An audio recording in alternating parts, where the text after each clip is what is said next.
Hello everyone with another episode of Symbol of Frenzy by Eddie Wright. So don't forget to like, share, and subscribe my channel. Ethan sat in a beautiful cafe inside the hotel.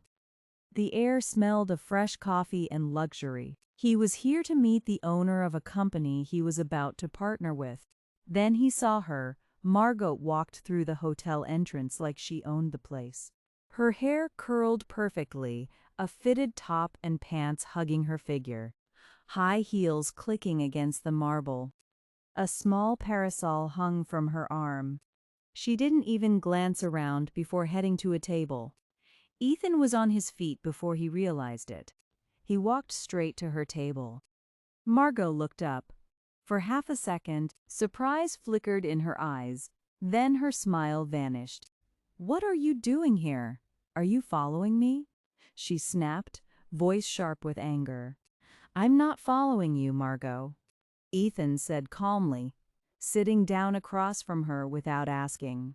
"This feels like fate pulling us together." Her jaw tightened. Without another word, she stood and walked out, fury in every step. Ethan followed. She got into her car and sped off. He didn't hesitate, he got in his car too. He could see her checking the rearview mirror, realizing he was behind her. Her speed increased, so did his. He pulled his car in front of hers, forcing her to slam on the brakes. If she hadn't stopped, she would have crashed straight into him. When she saw Ethan step out of the car, her anger flared hotter, her fists clenched. "What is wrong with you? Why are you stalking me?" Margot shouted as she got out. "I'm calling the police if you don't leave me alone." She reached for her phone. Ethan caught her wrist before she could dial. "I need to talk to you, just for a few minutes." His voice was low, urgent.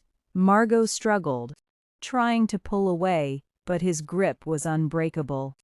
"Let go of me, you shameless man. Don't you have any shame harassing a girl like this?" He didn't answer. He pulled her gently but firmly toward his car, opened the passenger door, and helped her inside. The lock engaged. He walked around and slid into the driver's seat. "Open the door," Margot snapped, yanking at the handle. "You don't even know who I am." "I want to know you, Margot," Ethan said, his voice suddenly serious. "I want you to know me too." "What is this nonsense?" she hissed as she saw him turn the car away from the road. "I told you I need to talk to you." "Talk about what?" she demanded, voice shaking with anger. "I swear, I want to hit you right now. I fell in love with you the moment I saw you," Ethan said quietly, eyes fixed on the road ahead. "Since that day, I've forgotten myself. The only thing I remember is you. So what am I supposed to do about it?" Margot scoffed, turning her face toward the window. "It hasn't even been a day since we met. And you're in love? Are you high or something?" "One moment is enough for love," he replied, his voice softer now, pleading. "I'm not lying, Margot. I really love you." "Oh, so now I should be your friend, go on dates, hang out just because you're in love with me?" she said, a bitter smile on her lips. "No," Ethan said, his grip tightening slightly on the steering wheel. "I want to marry you." Margot's breath caught for a second, but she hit it with a laugh. "Okay, I've heard enough. Let me out." She reached for the door, but Ethan locked it again. "What kind of rudeness is this?" she yelled. "I have something to give you," Ethan said, his eyes searching hers like he was memorizing her face. He reached into his coat pocket and pulled out a heart-shaped bracelet. He took her hand and placed it in her palm. Her eyes widened. This was yours? I've been looking for it everywhere. Oh God, this means everything to me," she whispered, her anger melting into shock. "From now on, everything that's yours is important to me," Ethan said softly, "but not more important than you." Margot didn't answer. She got out of the car, her hands trembling as she clutched the bracelet. As she turned to leave, Ethan caught her by the arm gently this time. His eyes searched hers, full of everything he couldn't say. Before she could speak, he leaned in. His lips brushed against hers, soft, slow, desperate. It wasn't force. It was a confession, a silent plea he couldn't put into words. For a heartbeat, the world stopped.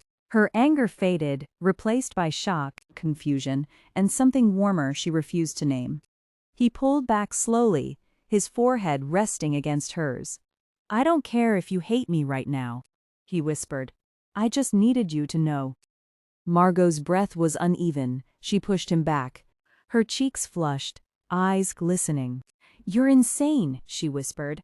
"Maybe," Ethan said with a faint smile. "But I'm insane for you." She didn't reply. She got into her car and drove away, leaving Ethan standing there, watching her go, his hand still in the air where her face had been. Ethan watched her car disappear into the distance. "I have to have this girl." She didn't reply. She got into her car and drove away, leaving Ethan standing there, watching her go, his hand still in the air where her face had been. Ethan watched her car disappear into the distance.